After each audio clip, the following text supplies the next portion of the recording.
Hello दोस्तों, JS कहानी संग्रह में आपका स्वागत है। इस कहानी का शीर्षक है पुण्य का फल। एक सेठ बस से उतरे, उनके पास कुछ सामान था। आसपास नजरें दौड़ाई तो उन्हें एक मजदूर दिखाई दिया।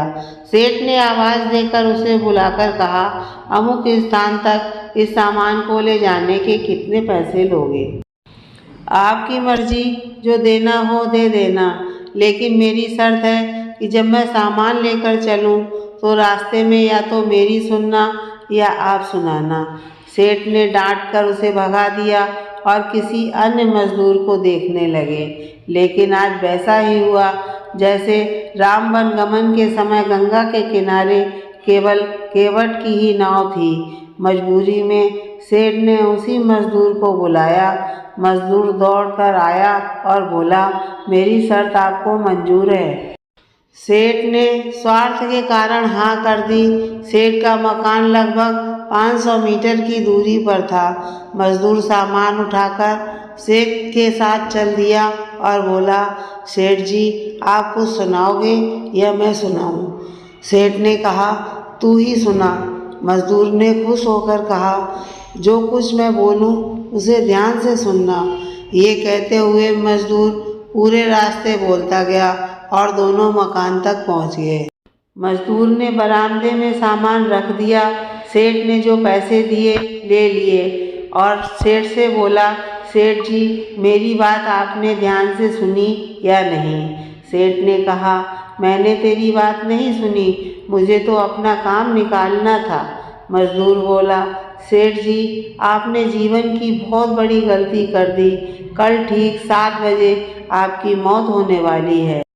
सेठ को गुस्सा आया और बोले, तेरी बकवास बहुत सुन ली, जा रहा है या तेरी पिटाई करूं?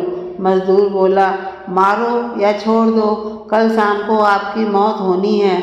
अब भी मेरी बात ध्यान से सुन लो। अब सेठ थोड़ा गंभीर हुआ और बोला, सभी को मरना है। अगर मेरी मौत कल शाम को होनी है तो होगी, इसमें क्या कर सकता हूँ? मजदूर बोला, तभी तो कह रहा हूँ कि अब भी मेरी बात ध्यान से सुन लो। सेठ बोला, सुना, ध्यान देकर सुनूंगा।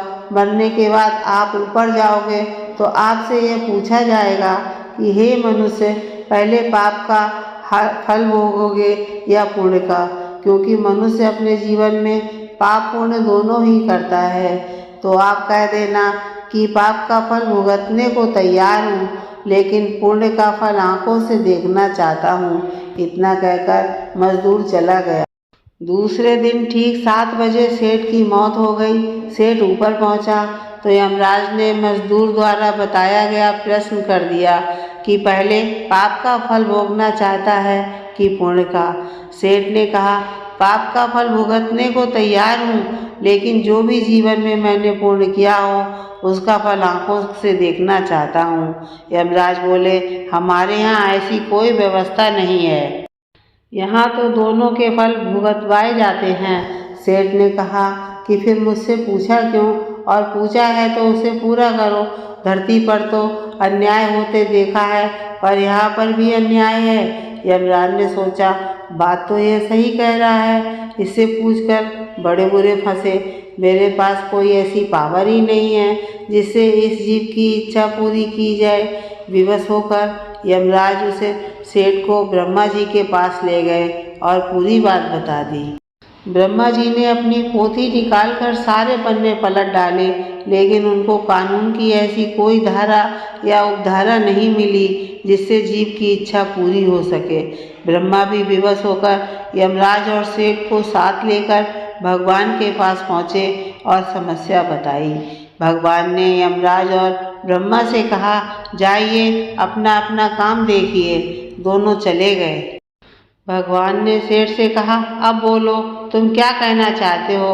सेठ बोला, अजी साहब, मैं तो शुरू से एक ही बात बोल रहा हूँ कि पाप का फल भुगतने को तैयार हूँ, लेकिन पुण्य का फल आंखों से देखना चाहता हूँ।